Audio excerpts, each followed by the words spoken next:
एक बार फिर से स्वागत है आप सभी का आज की क्लास में। मैं बता देता हूँ आज का टॉपिक है स्ट्रक्चर ऑफ प्रोग्राम, मतलब C++ में आप जो प्रोग्राम बनाएंगे या फिर बनाया जाता है उसका स्ट्रक्चर क्या होता है। वैसे आपको थंबनेल पे DCA एंड PGDCA ज़रूर दिखाई दे रहा होगा, लेकिन ये जो C++ का टॉपिक है ये केवल PGDCA के लिए है। हाँ, यदि चाहें तो DCA के स्टूडेंट भी अपने नॉलेज के लिए इसको देख सकते हैं।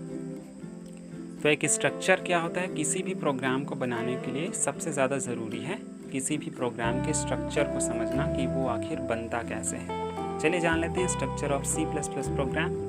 पहले जानेंगे हम कमेंट्स के बारे में, उसके बाद हेडर फाइल्स, उसके बाद हमको जानना है मेन फंक्शन के बारे में, फिर उसके बाद आता है फंक्शन और पांचवा है ऑपरेटर्स। तो इसमें से हम मेन फंक्शन तक का टॉपिक आज कवर करने वाले हैं इस क्लास में।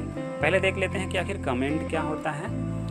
तो मैं बताऊं तो कमेंट एक ऐसा सेंटेंस है, मतलब कि ऐसा वाक्य है जो आप प्रोग्रामिंग करते वक्त लिखते तो हैं लेकिन वो प्रोग्राम का हिस्सा नहीं होता है, मतलब उसको कंपाइल रीड ही नहीं करता।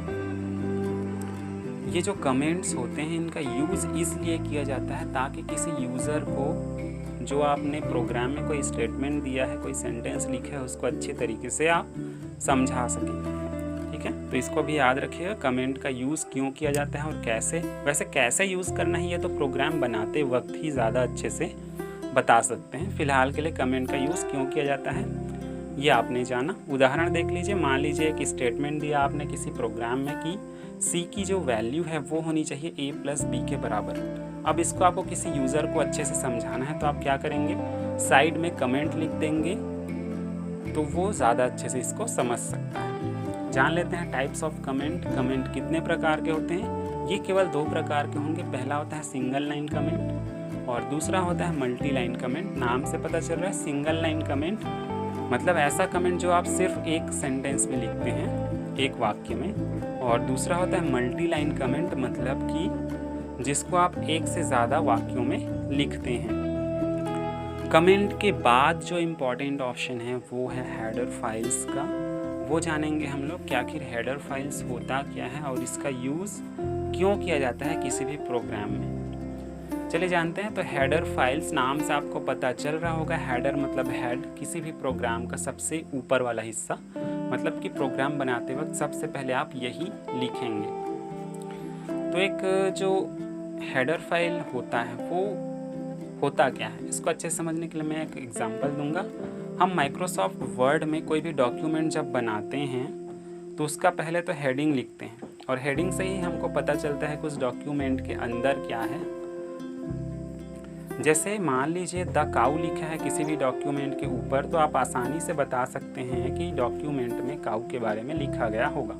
ऐसे ही आप हेडर फाइल को देखकर ये बता सकते हैं कि नीचे प्रोग्राम में किस प्रकार का प्रोग्राम बनाया गया है, किस प्रकार की प्रोग्रामिंग की गई है। हेडर फाइल के कुछ उदाहरण मैं बताऊंगा। जैसे पहला है #include conio.h और दूसरा है #include iostream.h।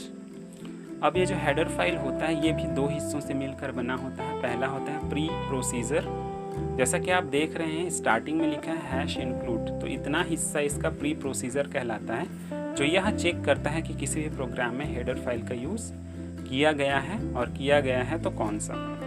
दूसरा होता है हेडर फाइल्स, मतलब कि इंक्लूड के आगे जो भी हिस्सा है जैसे कि conio.h या iostream.h, ये हेडर फाइल कहलाता है। अब हेडर फाइल क्या होता है, ये फंक्शन या सर्विसेज का एक पैकेज होता है, एक सेट होता है जिसे आवश्यकता अनुसार आप अपने प्रोग्रामिंग में यूज़ करते हैं। जिस प्रकार का प्रोग्रामिंग उस प्रकार का हेडर फाइल। कुछ उदाहरण भी देखेंगे हेडर फाइल्स के, जिससे आपको और अच्छे से पता चल जाएगा कि इसका यूज़ क्यों किया जाता है किसी भी प्रोग्राम में।